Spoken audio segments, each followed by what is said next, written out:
Okay, this is a 1 3/8 inch bottom headset bearing of a Specialized Roubaix SL3 2013 model.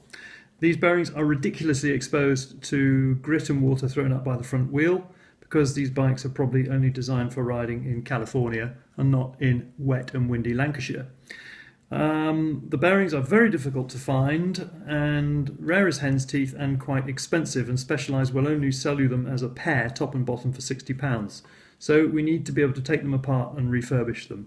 This one isn't too bad, it's a bit rough, but it's actually got some life in it. But anyway, what we're going to do, we're going to split it down.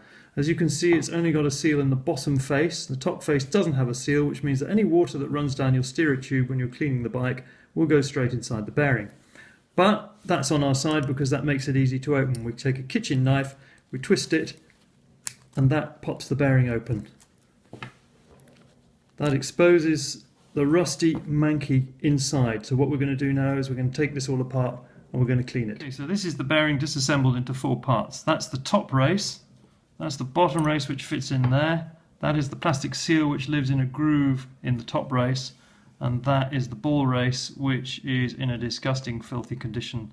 So what we're going to do is we're going to take all the little 1/8 balls out, we're going to throw them away, clean up the plastic cage, and we're going to replace them with stainless steel balls. So I've cleaned up all the dirty, rusty old grease out of the top race, and I'm pleased to see that the track created by the bearings in the black finish is in pretty good condition. There's hardly any rusting in that at all, so we have a good chance of reviving this bearing into a very nice smooth running bearing. Now, it was with great care, because the bearing track is only thin flexible plastic. I'm popping the rusted balls out and we're just going to throw those away. Okay, here's everything cleaned up and ready to put together again. You'll notice that I've washed my hands, we've got everything clean, we've cleaned the cage in paraffin or kerosene. We may be bodgers, but we're proud of our standards. Okay, so here is the top race, which is the bigger of the two, and what we're going to do is we're going to put a thin layer of waterproof grease around that just to hold everything in place. Just a thin layer, not too much. Then we're going to pop in the cage, and then we're going to take the stainless steel balls which we bought from a well-known internet auction site, 100 of them for around £5. And the easiest way...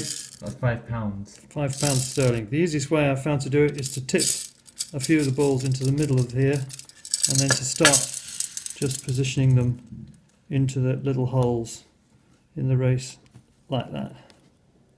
Okay, so there we are, there's the finished bearing with the little balls replaced and held securely in place with a light smearing of grease. Put a little bit of grease on the bottom race, pop it in, turn it while applying pressure in that direction because that's how it is inside the bicycle headset, and check it, and yes, it's running pretty smoothly. There's a little roughness, but it's acceptable. And the next thing to do is just to replace the plastic seal. You don't want to be using too much grease here because the grease actually does thicken up and harden up in cold weather, which would make the bike a bit stiff in the steering department. The seal, of course, you should have noted how it was when you took it out in the first place, but this one you probably can't see it here, but the inner part of the seal is a little bit higher than the outer part of the seal, which actually fits into a little groove in the race.